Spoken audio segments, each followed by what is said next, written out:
Cuando se calma el bullicio de la ciudad y se van apagando las luces de la casa, se enciende la luz del entendimiento. Desde este momento comienza Puerto de Libros, Librería Radiofónica, programa que contiene todos sus elementos tipo A. Puede ser escuchado por niños, niñas y adolescentes sin la supervisión de padres, madres o representantes. Comienza Puerto de Libros, Librería Radiofónica. Bienvenidos a Puerto de Libros, Librería Radiofónica. Les habla Luis Peroso Cervantes, quien de lunes a viernes, de 9 a 10 de la noche, los acompaña en esta emisora, en esta red nacional de emisoras Radio Fe y Alegría, para llevar a sus hogares libros, esas esperanzas de papel, esos barquitos de papel que navegan a través de mares intrincados de la imaginación, ríos revueltos, algunas lagunas que parecen infinitas y siempre esos océanos que ciertamente sirven para bautizar las buenas ideas. Así que es para nosotros un placer estar con ustedes todas las noches a través de las 21 emisoras de la Red Nacional de Emisoras Radio Fe y Alegría. Hoy estaremos emitiendo nuestro programa número 229 programas que hemos hecho con tantísimo cariño para ustedes y que todos están disponibles en nuestra página web libreriaradio.org o en las más de 25 plataformas de podcast en las cuales estamos suscritos. Si escuchan de nuevo que tengo algún tipo de calidad de audio menor al acostumbrado, es porque estoy conectado a través de la plataforma Zoom con un gran escritor latinoamericano. Este viaje sí ha sido bastante largo. Regularmente hemos usado esta plataforma para comunicarnos con personas de Caracas. Recuerden que yo estoy en la ciudad de Maracaibo, pero ahora nos fuimos hasta California y vamos a conversar con el maestro Juan Carlos Pozo Bloch. Maestro, usted está en línea. Por favor, denle un saludo a nuestra audiencia de Puerto de Libros, Librería Radiofónica.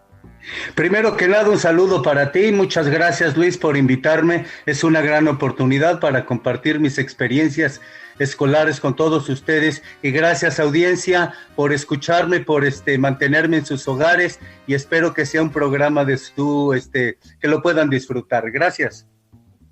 Juan Carlos Pozo Bloch es un hombre que ha viajado por esa frontera invisible que existe entre el sur de los Estados Unidos y el norte de México. Nació en Sinaloa, ¿verdad? Sí, así es, Mazatlán. Y de Sinaloa a California, donde estás viviendo, donde te has radicado en el estado de California, no hay mucha diferencia. Hasta pareciese también que el paisaje fuese el mismo, no sé si me equivoco.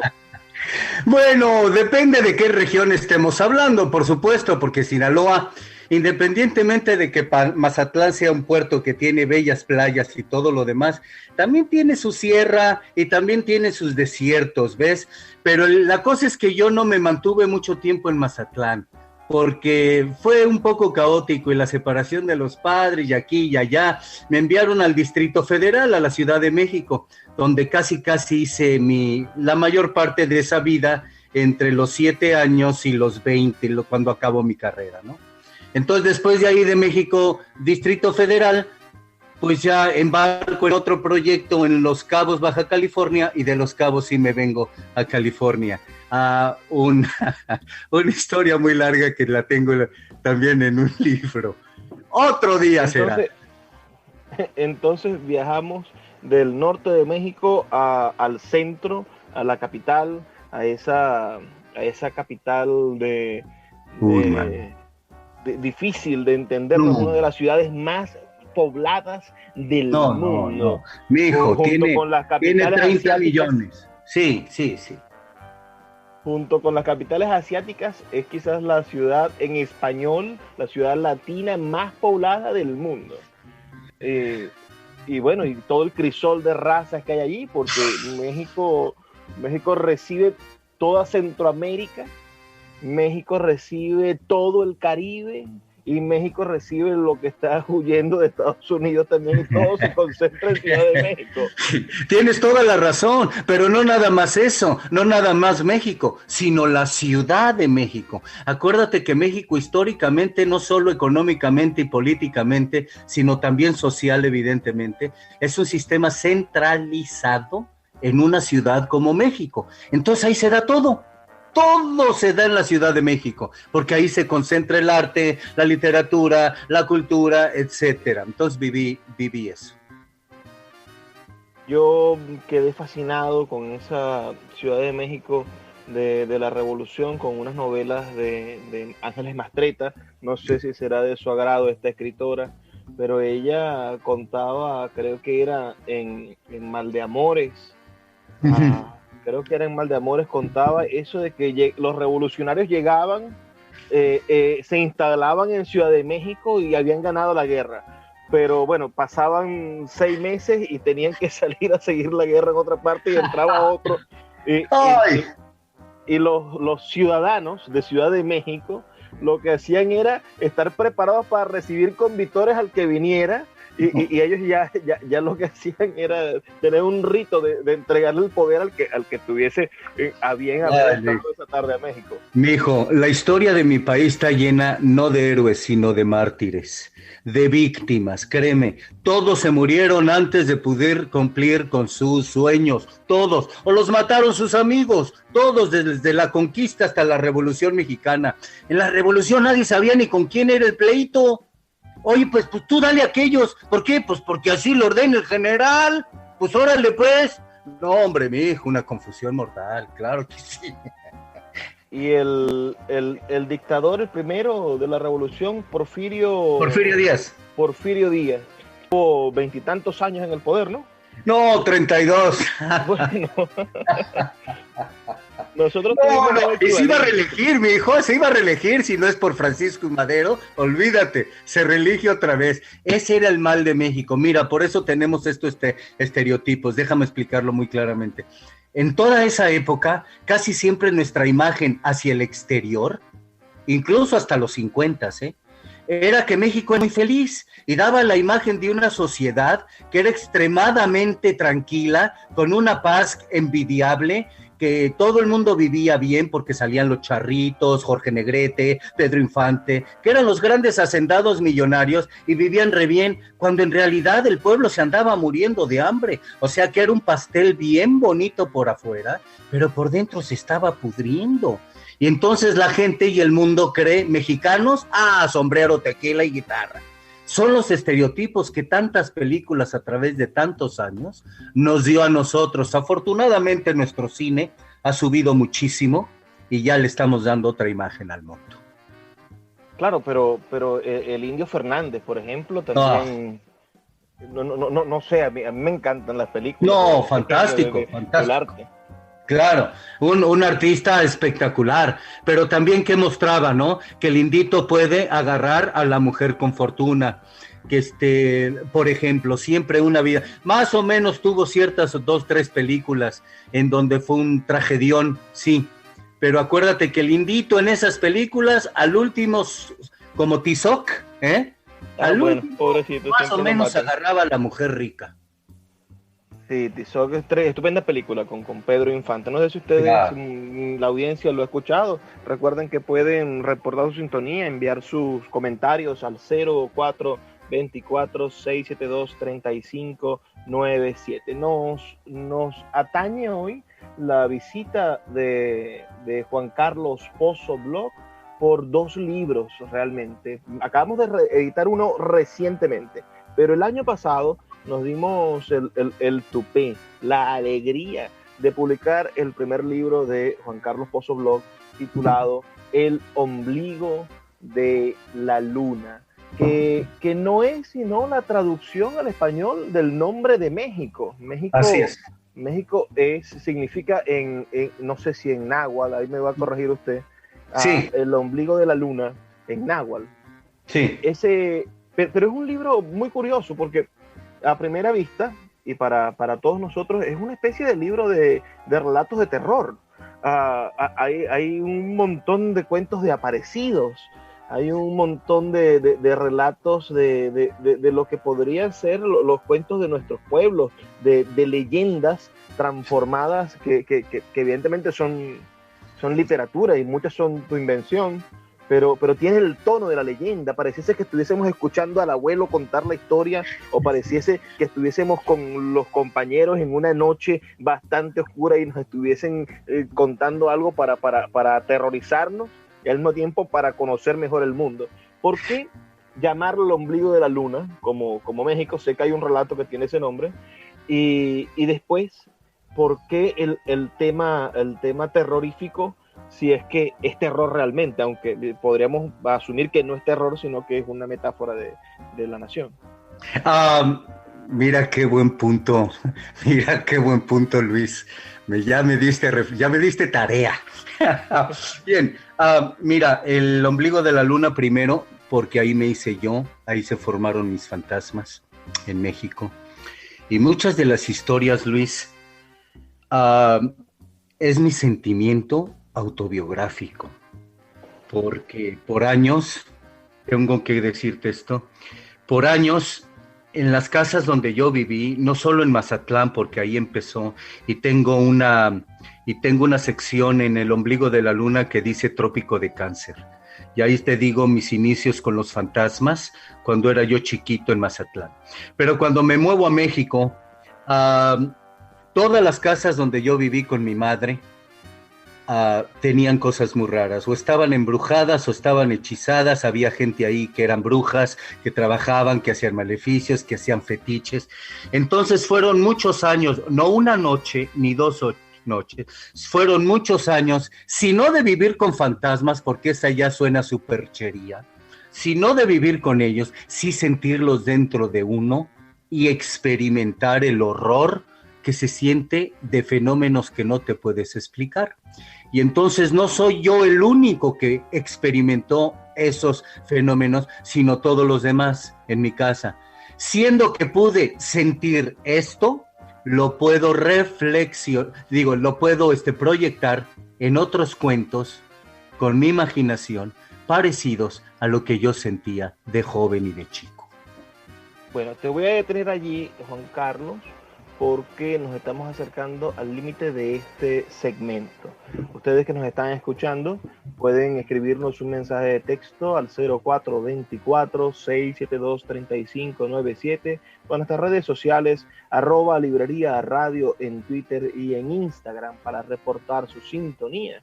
Y volvemos ya en brevísimos 2 minutos, porque vamos a escuchar las campañas que tienen para nosotros los amigos de Radio Fe y Alegría. Escuchas Puerto de Libros con el poeta Luis Peroso Cervantes. Síguenos en Twitter e Instagram como @Librería Radio. El poeta Luis Peroso Cervantes le acompaña en Puerto de Libros, Librería Radiofónica, por Radio Fe y Alegría, con todas las voces.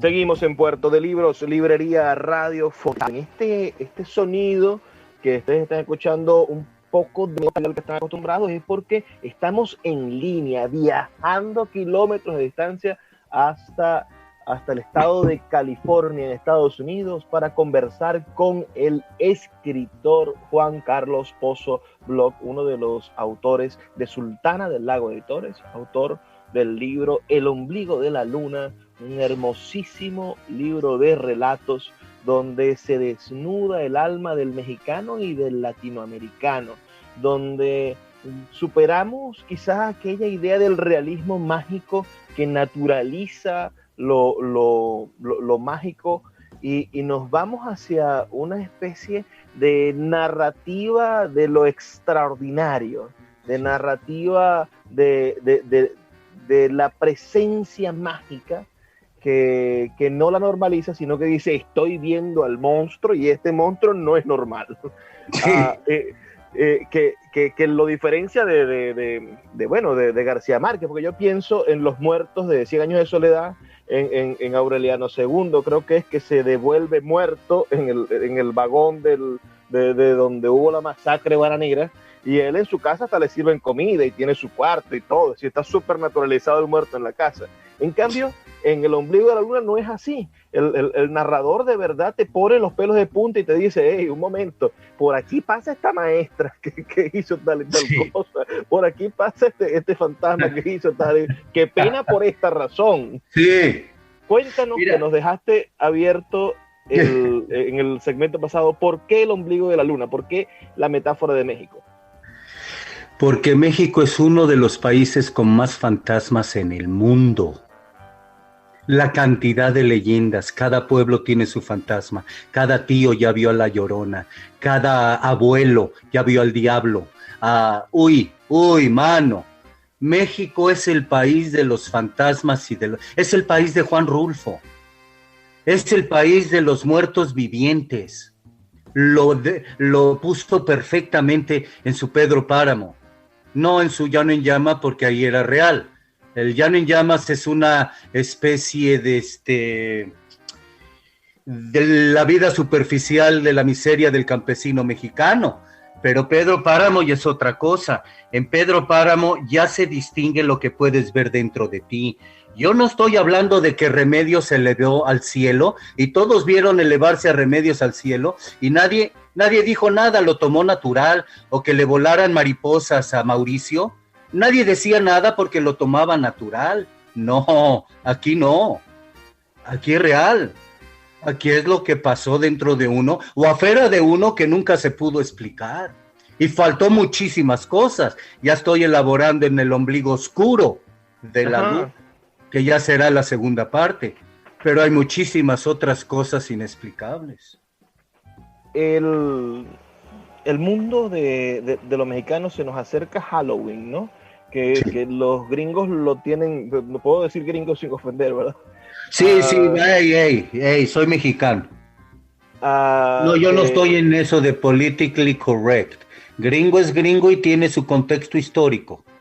Perfecto, que los amigos de Estados Unidos lo tienen supermercado tecnificado y se celebra en todo Estados Unidos y además se ha propagado gracias a las series y a todo el contenido audiovisual por el mundo, el Halloween, el Día de Brujas. Pero en México tiene el día siguiente, el Día de Todos los Muertos y el Día de Todos los Santos, que lo celebramos aquí también en toda Latinoamérica, en fechas católicas.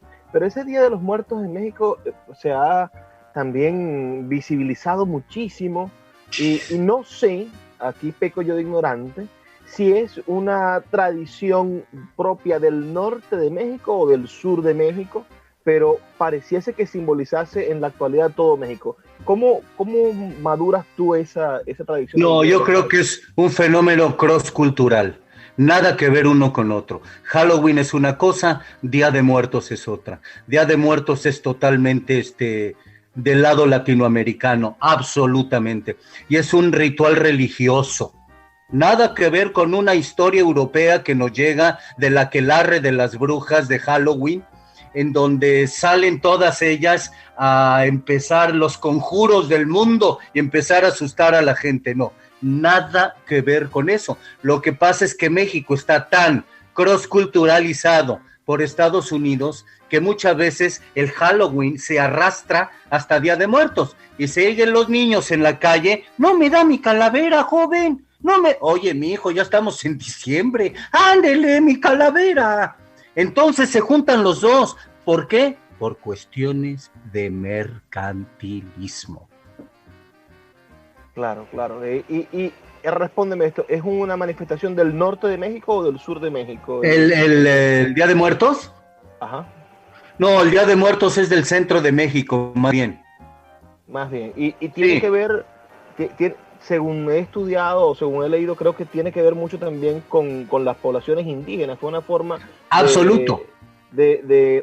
Aquí sucedió en el Zulia, por ejemplo, con las poblaciones negras, que trajeron como esclavos, y estos negros tenían a un santo, a un dios llamado Agé, y cuando los negros recibieron la imagen de San Benito Abad, que era un santo que se vestía de negro y se encapuchaba, bueno, esta gente, como tenía una capucha azul este Abad, lo asumieron con su dios, y los negros crearon una tradición católica para transculturizar su rito un poco, bueno, un poco no, bastante pagano, sí, dentro de la Iglesia Católica. Entonces tengo entendido que este culto a la muerte, en el sentido como pero esa es otra cosa, Luis. Ese es otro culto. Es el culto a la muerte. Sí, es más del norte. Y se le reza a la Santa Muerte. ¿Y coincide también con este Día de Todos los Muertos? No, es diferente. Es una religión. Bueno, no una religión, pero la gente lo toma como religión, el adorar a la muerte y pedirle sacrificios y esas cosas. Mira, también el ombligo de la luna, acuérdate, porque mira nuestra cultura. ¿Qué es nuestro día más, los 2 días más especiales? Día de Muertos, ¿por qué? Porque nunca se van. Para el mexicano, nunca mueren, siempre están ahí. Y vino tu tío ayer a despedirse de mí, y estuvo tu abuelo ayer hablándome que me portara bien, etcétera. Los muertos no se van, 1. Y 2, el 12 de diciembre. Nuestro catolicismo es único porque tiene a la Virgen de Guadalupe. Nuestra Virgen de Guadalupe es única en el mundo. Nuestro catolicismo es un matriarcado. Ahora, ese 12 de diciembre es la peregrinación más grande que hay en la tierra. Hay más de 12 millones de gentes que van a rezarle y a pedirle milagros a la Virgen. ¿Qué es la Virgen para otra gente que no sea religiosa? Una aparición. Claro. Una aparición. Sí, una aparición. Se le apareció a Juan Diego. Ese es el mexicano, el de las apariciones. Perfecto, me fascina esa idea. Ahora, me gustaría ir a tu vida. ¿A qué edad migras a Estados Unidos? Y la pregunta terrible, ¿migraste legalmente o te tocó irte por las trochas? Ahí te va. Lo que no entiende el americano es esto. El mexicano no tiene manera de agarrar visa. Lo tiene que entender. Para que el consulado americano te dé visa para viajar a los Estados Unidos, ¡mano! Es un problemón. Es más, yo tenía bar en México. Tenía negocio propio, tenía casa, tenía cuenta de banco, tenía propiedad, la podía registrar. Llego al consulado y me la niegan. Entonces tuvieron que abogar por mí una gente de unos hoteles, porque les estaba yo tocando para ellos, estaba cantando en sus hoteles. Entonces dijeron, necesitamos a él porque es la música que nos gusta y no la podemos encontrar en Estados Unidos. Solamente así me dieron la visa para emigrar a los Estados Unidos. Qué cosa tan rara. Y mira lo que le pasó a mi hermano que no tenía nada, que acababa de salir del Conservatorio de Guadalajara de música, un músico, ya sabes cómo son los músicos, no tiene ni que caerse muerto, para nada. Llega con un librito de sábado del túnel, entre sus brazos, llega con el cónsul y le dice, quiero sacar la visa.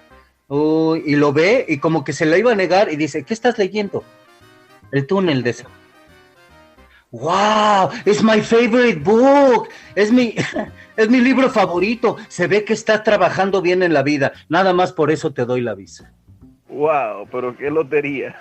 Oye, mijo, imagínate nomás. Entonces dice, ¿por qué no entran legalmente? Porque no les dan la visa. ¡Por eso! Yo sí entré legalmente con mi visa. Ah, qué bueno, eso... Sí, eso entré por Tijuana.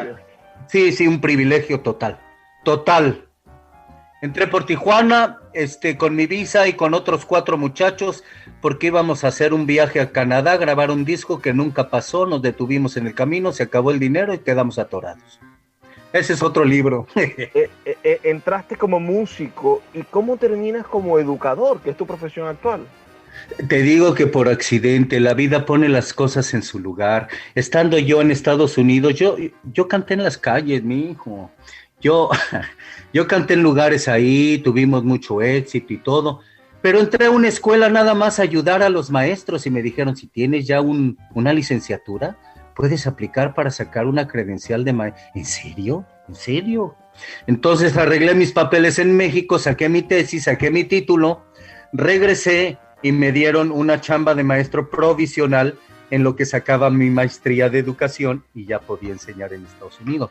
Mi hijo, fue un año horrible, mujer con un hijo, yo con 2 trabajos, yendo a la universidad para la maestría, acabando mi tesis. No, mano. Afortunadamente ya estoy un poco más tranquilo. Pero eso es verdaderamente un alivio. Quiero que sepan, ustedes que nos están escuchando, amigos, que pueden reportar su sintonía al 0424-672-3597, 0424-672-3597, o en nuestras redes sociales, @librería radio en Twitter y en Instagram. Le pregunto esto a Juan, ya se va a terminar este segmento, pero quiero que todos sepan que nosotros acabamos de publicar, hace apenas una semana y media, sacamos al aire el segundo libro de Juan Carlos Pozo Bloch, que tiene como título El olvidado asombro, anécdotas, reflexiones, se me olvidó la otra palabra, ideas sobre el sistema educativo, sobre la educación, porque Juan Carlos es un amante, un entregado de la educación. Así que en el siguiente segmento vamos a estar conversando sobre este libro y sobre, la educación en los Estados Unidos. Pero dennos apenas 2 minutos y ya volvemos con más de Puerto de Libros, Librería Radiofónica. Escuchas Puerto de Libros con el poeta Luis Peroso Cervantes. Síguenos en Twitter e Instagram como @Librería Radio. El poeta Luis Peroso Cervantes le acompaña en Puerto de Libros, Librería Radiofónica, por Radio Fe y Alegría, con todas las voces.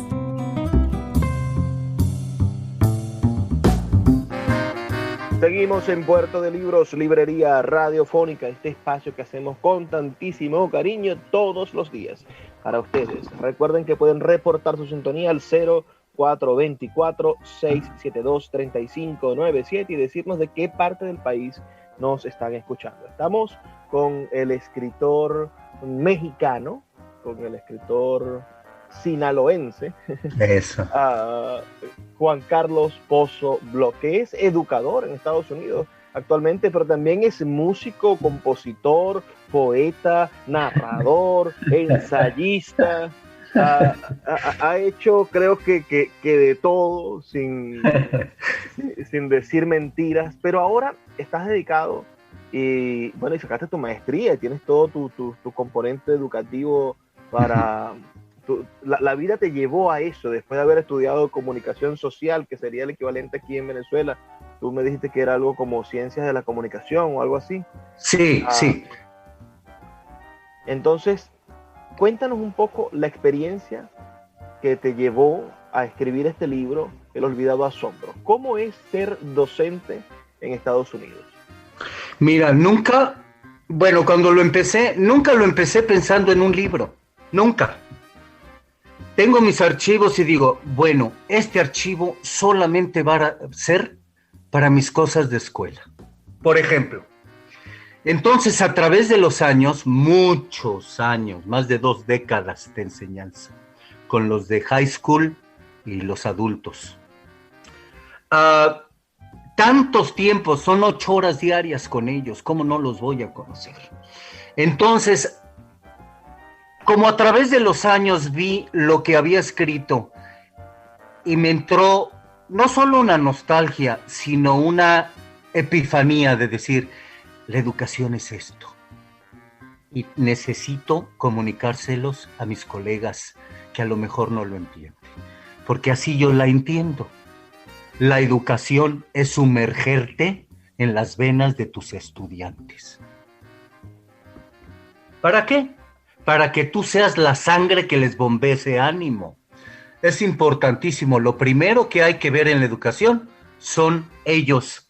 Entonces, como te decía en otra entrevista que me hiciste, no sé, a lo mejor viene de sangre. Mi papá es maestro de ciencias políticas, mi hermano es maestro de ciencias políticas, mi otra hermana también es maestra y así. Pero estando en Estados Unidos, cuando por fin entré a un salón de clases porque sustituía a un maestro que no vino, dije, caramba, esto es lo mío. ¿Por qué? Porque soy un actor, porque soy un músico, estoy acostumbrado al escenario, estoy acostumbrado. Entonces llego al escenario y lo que me importa, la nobleza de la profesión es, vamos a crecer todos juntos divirtiéndonos. Si lo logro, caramba, voy a ser feliz toda la vida. Entonces escogí por accidente lo que me hace feliz. Me dijiste que tienes la suerte de ser profesor en Estados Unidos, pero en español. Cuéntanos esa estructura que tiene Estados Unidos de esa educación plurilingüe, es decir, poder estar en un colegio público dando clases en un idioma diferente al idioma oficial del país. Pero aquí hay el twist. Lo que pasa es que mi comunidad es 85% o más latina. Esa es una. Y dos, la escuela necesita, porque Estados Unidos tiene buenas cosas. Mira, para ser maestro aquí, no es como otras partes, que eres maestro por plaza. Porque te dejó la plaza el otro maestro, pues eres maestro aunque no terminaste primaria. No. Aquí el maestro de escuela pública mínimo tiene que tener eso, la maestría de educación o el posgrado de educación y pasar por una serie de exámenes mortales. Eso en California, porque en los demás estados es mucho más débil. California es muy, muy, muy fuerte. Entonces, enseñar... Además, la educación es obligatoria, todos los muchachos tienen que estudiar. Hasta prepa sí, si no te meten a la cárcel. O sea, si un estudiante no va a la escuela, la policía te toca la puerta y dice, señora, si no me manda a su hijo, va usted a la cárcel. Por eso asisten a la prepa. En México hay muchas partes donde nunca asisten a la prepa, porque no los obligan. Ahí está un mal sistema educativo, es el opio del pueblo.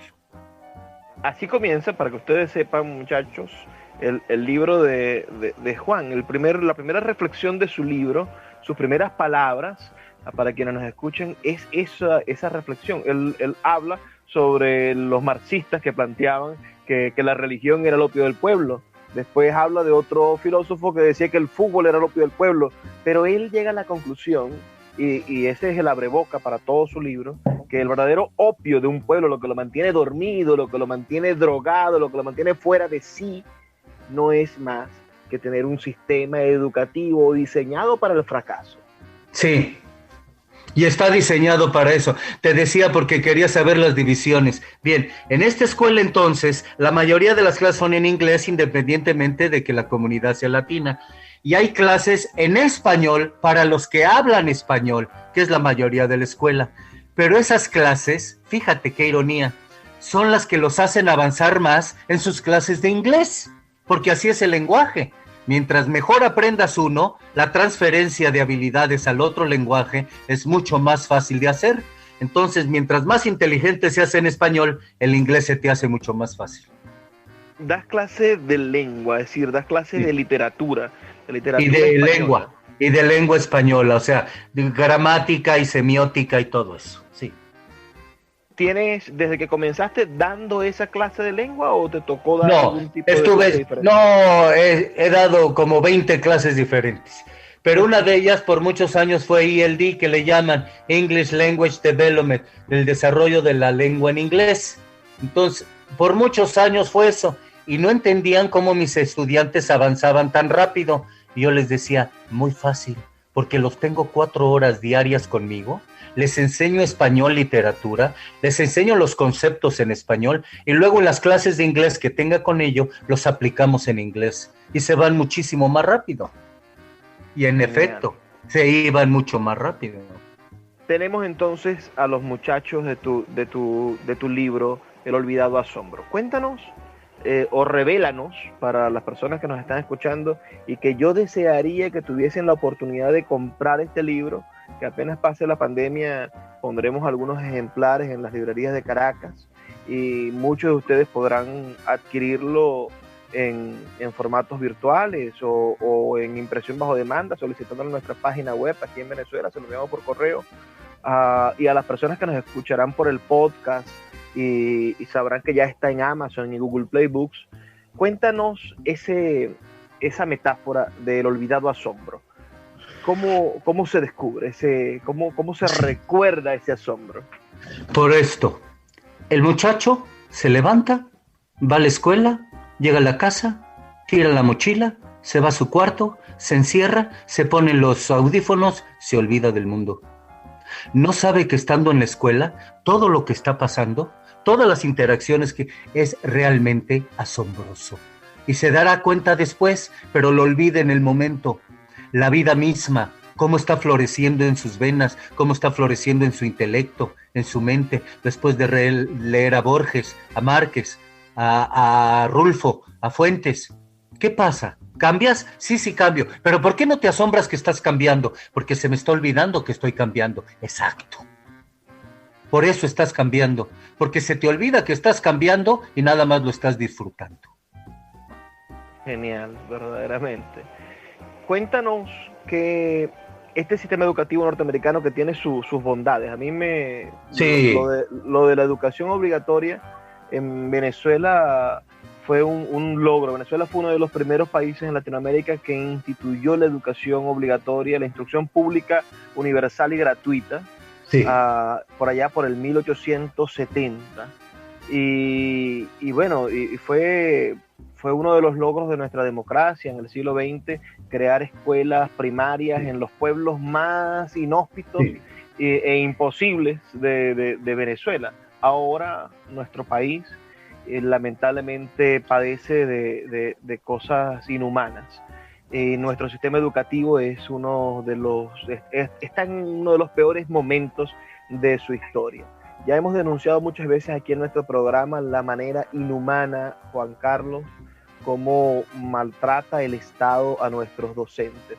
Nuestros docentes de cualquier colegio que trabajan una jornada completa, no ganan ni siquiera $20 al mes. No. Es una cosa, pero inhumana. El salario mínimo ciertamente es una especie de $1 al mes, pero eso lo padecen nuestros ancianos que ganan la bendita pensión, ¿no? Pero un docente con estudios universitarios, con posgrados, con años de carrera, que solamente está dando clases por vocación. No, pobre. Entonces, ¿por qué? Porque ha perdido el Estado el interés en educarnos. A mí me maravillan las condiciones, supongo, que debes de tener tú como profesional público ahora, trabajando para ¿qué crees que debe de ser el rol del Estado en favor del docente? Mira, tiene muy buenas cosas, Luis. Y me siento muy triste cuando me dices esto, porque la tradición cultural educativa de los Rómulos Gallegos, de los Andrés Bellos, es importantísima en Venezuela, que no se pierda el gran idioma venezolano, la gran literatura. En fin, tienen tan rica historia ustedes que es alarmante lo que me estás diciendo. Pero en Estados Unidos, por ejemplo, no todos los estados es igual. California está muy bien. Mira, mi salón tiene computadora, tiene una pantalla digital grandísima en la clase, tiene micrófono, tiene todas las modernizaciones. Cada estudiante de mi escuela tiene un Chromebook que se lo da a la escuela, una computadora donde ellos puedan trabajar, cada uno de ellos. Si no tienen Wi-Fi en su casa, hay hotspots alrededor de la escuela o alrededor de la comunidad para que vayan allá. Los maestros no son tan bien pagados, pero es un salario decente. Sí puedes vivir con ello, y más te suben si tienes maestría y si eres bilingüe.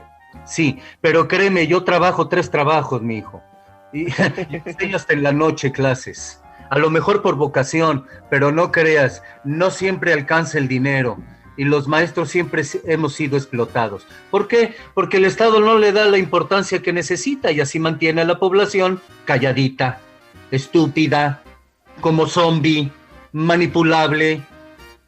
Vota por mí, o no te doy tus frijoles. No, eso tiene que cambiar ya. Bueno, Juan, vamos a hacer una pausa nuevamente. en el siguiente segmento, en nuestro último segmento, me gustaría que en el siguiente segmento habláramos sobre otros aspectos de tu libro, pero sobre todo tu libro, yo siento que nos enseña la importancia de que en la escuela se formen criterios, que todos tus estudiantes terminan teniendo, en esas moralejas, terminan teniendo conocimientos que van más allá de la materia y que los forman como seres humanos. Así que ustedes que están escuchándonos, no se pierdan el siguiente segmento. Ya volvemos con más de Puerto de Libros, Librería Radiofónica. Escuchas Puerto de Libros con el poeta Luis Peroso Cervantes. Síguenos en Twitter e Instagram como @Librería Radio. El poeta Luis Peroso Cervantes le acompaña en Puerto de Libros, Librería Radiofónica, por Radio Fe y Alegría, con todas las voces.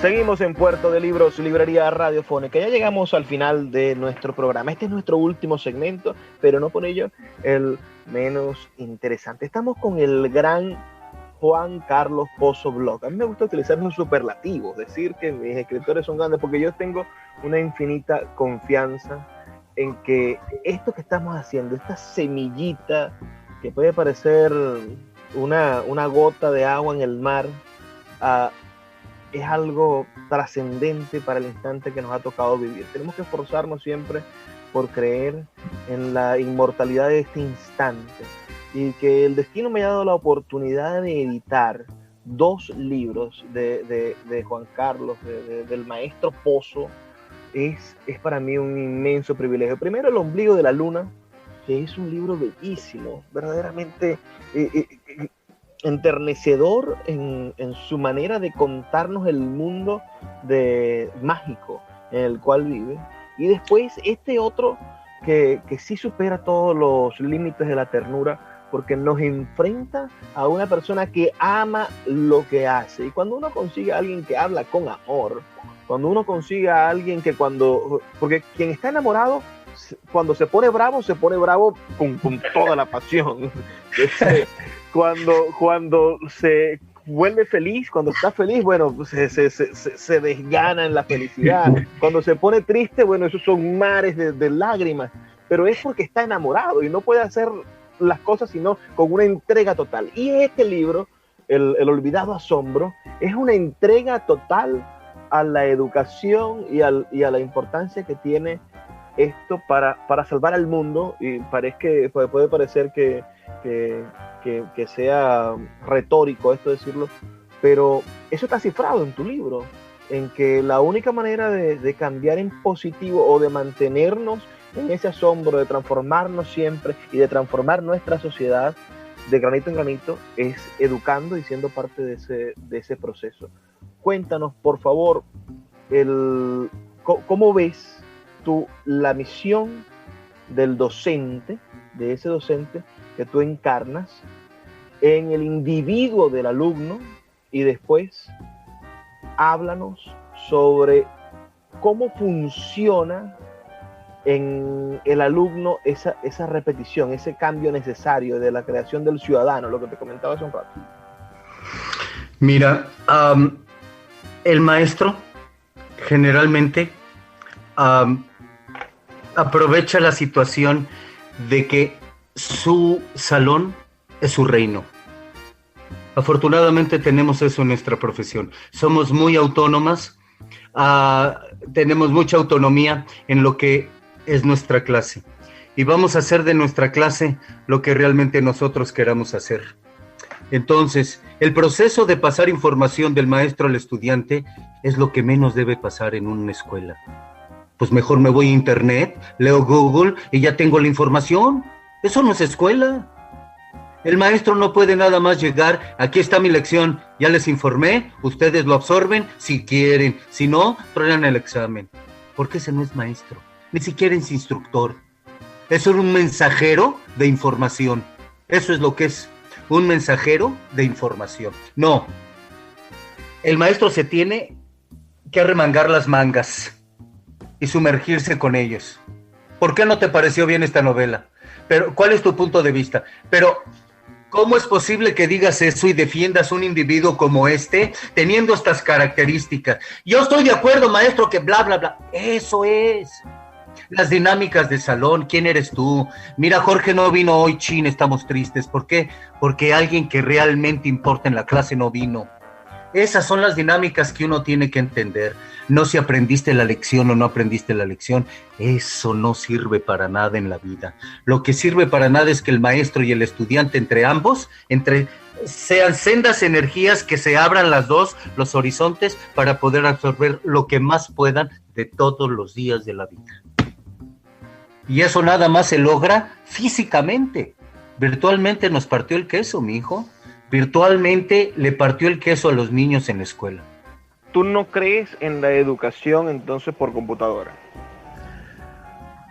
No. No lo llames educación como lo llamábamos antes. Puede ser otra. Sí, le puedes llamar como en inglés, distant learning, aprendizaje a distancia. Pues sí, aprendes algo, pero no es escuela. No la llamen escuela, por favor. No la llamen salón de clase. No, no es. Es un aprendizaje a distancia.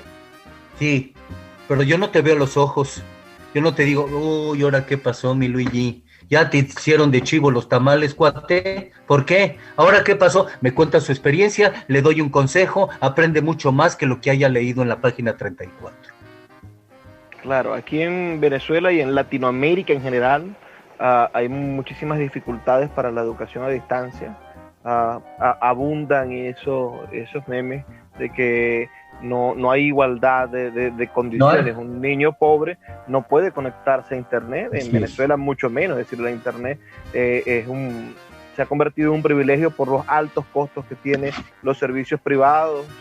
Yo gasto una fortuna aquí pagando la internet para poder estar conectado con el trabajo y haciendo las cosas, pero mis vecinos no tienen. Entonces, hacer que nos conectemos es casi un imposible. Fe y Alegría, nuestra casa matriz, donde estamos saliendo al aire, ha hecho unas campañas hermosísimas pidiendo donaciones para comprarle a los maestros teléfonos celulares inteligentes para poder ayudarlos, ¿no? Porque el principal problema es que el maestro no tiene cómo dar la clase en internet y después cómo el estudiante pueda recibirlo, ¿no? Entonces es bastante complicado. No, mi hijo, imagínate en estados como Guerrero, Oaxaca, Chiapas, en las sierras allá, pues ¿cómo van a ser los niños? No, esto no es educación. Please, no lo llamen así, porque no es educación. Ahora, lo que sí es bueno en Estados Unidos, y esto sí te lo digo, es que tú, siendo hijo de zapatero, siendo hijo de campesino, siendo hijo del doctor, siendo hijo de quien seas, puedes ir a una buena universidad, sacar una buena carrera y tener un buen trabajo, porque toda la educación hasta high school es gratuita y te dan muchísimas becas si eres buen estudiante. Hay muchas oportunidades, eso sí. Bueno, en México también la educación es gratuita hasta los doctorados, ¿no? Sí, pero no es de fácil acceso, ese es el problema. No todos pueden entrar, entonces tienen que ir a universidades privadas que no pueden pagar. Porque la UNAM solo acepta tantos miles al año, y como son muchos más los que aplican, pues se quedan sin escuela. Vamos a intentar redondear algunas ideas sobre la educación como forma de poder. Yo sé que en el libro no está patente eso, es decir, no hay algo que te diga, mira, la educación puede ser un sistema de dominación. Por el contrario, nos relatas la mayoría de los... Rápido. ¿Sabes por qué, Luis? Nada más rápido. ¿Sabes por qué? Porque la educación está concentrada localmente, en comunidades locales. Ellos deciden el currículum y todo de la educación de manera local. Claro que hay una federación que te da normas y reglas, pero la escuela se mueve a nivel local, quizá por eso. Síguele. Entonces, yo sí quisiera que tú como educador, y desde este libro que sé que en el fondo, aunque cuenta tus anécdotas, es una especie de mapa, de ruta para tus compañeros en esta hermosa labor de educar. Quisiera que reflexionaras un poco sobre qué debe de hacer Latinoamérica en general, porque de México a Argentina sufrimos esto, y no digamos África, que ya es otro universo de tercermundismo en el que estamos. ¿Qué debe hacer Latinoamérica para progresar cualitativamente, para subir un escalón en el nivel educativo? Y si son los educadores los que pueden hacer eso, porque si esperamos que lo hagan los políticos, bueno, nos van a todos. No, ellos no lo van a hacer. Lo que sí pueden hacer los políticos, y que se hizo en México, nada más que se hizo con las patas, por eso no funcionó, fue una reforma educativa. Mira, esto se tiene que hacer en Latinoamérica. Todo maestro que salga tiene que estar licenciado para dar clase, pero licenciado en una carrera de 4 años y una especialización en educación, como aquí. Darle valor a la profesión. Tiene que ser así. Si no tienes credencial, no puedes enseñar. Darles mejores salarios a los maestros, y vas a ver cómo empieza a poblarse esa profesión de gente que ame a su profesión, pero no le da ningún crédito a esa profesión los gobiernos, porque no les conviene. Hay que hacer una reforma educativa en todos los países y ser realmente una evaluación a los maestros con una carrera y una especialización. Ok, eso estamos de acuerdo. Yo creo que en la mayoría de nuestros países latinoamericanos, no sé si quizás los más pobres, pensemos en Bolivia o se aplicará de esa manera, pero en Venezuela es obligatorio, pues, el hecho de tener un título universitario para dar clase, aunque ahora con la mala paga hay una deserción de profesores gigantescos, los que están son héroes, ¿no? Sí, pero acuérdate, no es nada más estudiar una carrera, es estudiar una carrera y luego todo el mundo tiene que ir a educación, un posgrado de educación. Porque no, yo he tenido maestros que no han estudiado educación, caramba, sí saben mucho de su materia, pero de dar clase, ay Dios, a ver quién los entiende. Entonces tienen que saber dar clase. Claro, te entiendo eso. Y finalmente, me gustaría que me dijeras, o que nos ayudaras a pensar el por qué sacrificarse, digo yo, en esa materia de ser docente. No, mira, no. Mira, el éxito, yo nunca he tomado el éxito por cuanto me deje la carrera o lo que sea. En mi familia siempre se ha favorecido la inteligencia, la cultura, los libros, la inteligencia, pues, y el hecho de ser feliz con lo que tienes y con lo que haces. Mira, yo entrando al salón soy feliz, yo teniendo contacto con ellos soy feliz. En realidad, pocas cosas me agüitan en la vida, la verdad. Soy muy positivo y voy feliz en la vida. Puedo vivir como una seta o puedo vivir como un ser rico, no me importa, porque no le doy importancia a eso. Entonces, si puedo vivir como filósofo del monje tibetano, vivo, eso no es problema conmigo. Entonces, para mí es un gusto todos los días dar clase. De veras, ver a mis estudiantes, verles la sonrisa, platicar con ellos, a planear mi lección, etcétera. Es un gusto. Y pues yo no creo que haya sacrificado nada en mi vida. Hice lo que hice porque así debí de hacerlo y aprendí de algunas cosas, de otras pues, quizá no, pero ahí seguimos. Bueno, Juan, me despido, ya se nos terminó el tiempo. Agradezco muchísimo que nos hayas dado esta oportunidad de hablar contigo. Le invito a todos los que están escuchándonos que por favor vayan a Google Play Books y allí hay un 20% de cada uno de los libros de Juan disponible gratuitamente para su lectura. Se nos ha terminado el tiempo, Juan, y a los que nos escuchan, el mensaje, el ruego de todas las noches. Por favor, sean felices, lean poesía. Gracias.